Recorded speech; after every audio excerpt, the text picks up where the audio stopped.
Hey, it's fair to say that our parents are some of the most influential people in our lives. They basically give us our foundation by teaching us their values, beliefs, and opinions.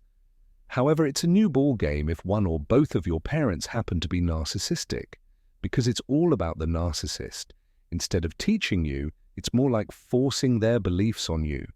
If you don't agree with it, they may belittle you, causing you to believe a lot of really awful, untrue things about yourself. With that said, let's chat about 5 beliefs that you may have if you were raised by narcissistic parents. Belief 1, I need to make sure everyone is okay. When a parent is narcissistic, we all know the drill. It's their world. We're just lucky to live in it. That need to be the center of attention comes with the need to be attended to 24/7. This changes the typical parent-child role and reverses it. This results in the child becoming a caregiver and tending to the parent and their emotions like a parent should. You may recognize this person in your friend group as the mum or dad of the group. This belief that you need to care for everyone around you and make everything okay is a sign of a narcissistic parent. Belief 2, if I say no or think of myself first, I'm rude or selfish. Believing everyone else is more important than yourself can also be a sign of narcissistic parents. Boundaries are important and they are healthy.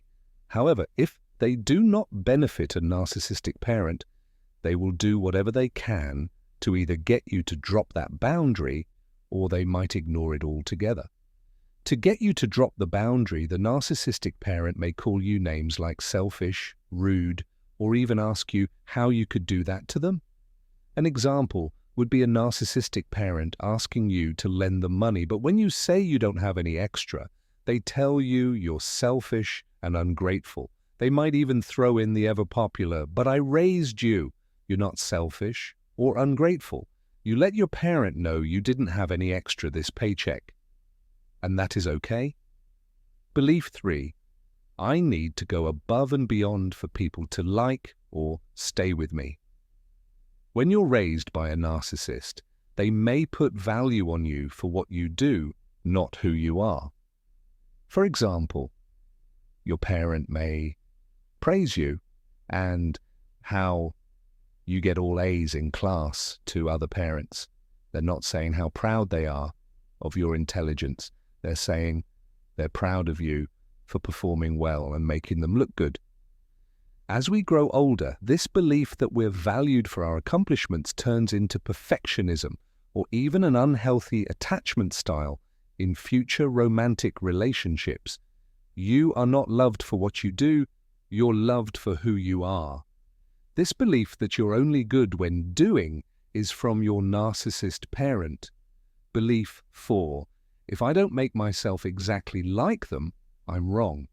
With a narcissist, whatever they do and however they do it is the correct and best way to do that thing. Heck, if Ariel were a narcissist, she'd insist everyone who brushes their hair with anything but a dingle hopper is wrong. So, if your parent is a narcissist and they see you doing, saying, or even believing something different than they do, kind of like we said about boundaries, the narcissist will do or say anything to get you to abandon your way of doing things. The narcissist likes to make their victims almost an extension of them, no separation. To them, you're telling them they're wrong. In reality, you're saying there's an alternative way of doing or living. A narcissist can't handle this made-up feeling of rejection, so they place that wrongness on you. Belief 5. I'm too sensitive and need to stop being so dramatic. Have you ever stood up to your narcissistic parent? I have. After moving away from them and graduating college, I finally decided to try grey rocking. Spoiler alert, it didn't work. Unfortunately, I had to make the decision to go no contact. When I let my parent know that I no longer wanted to speak to them and why, their response was, "Oh, so you're just going to be dramatic. You know I never treated you that way.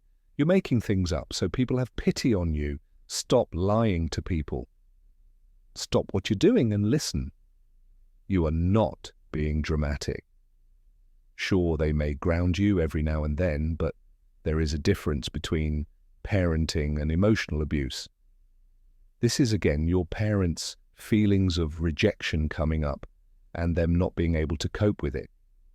If you speak up and aren't being listened to, more dismissed, this could be a sign of a narcissistic parent. Having narcissistic parents can really take a toll on you, especially in adulthood. The earlier you notice the signs, the quicker you can begin your healing journey. Do you have a narcissistic parent? What did they make you believe? Let us know in the comments below.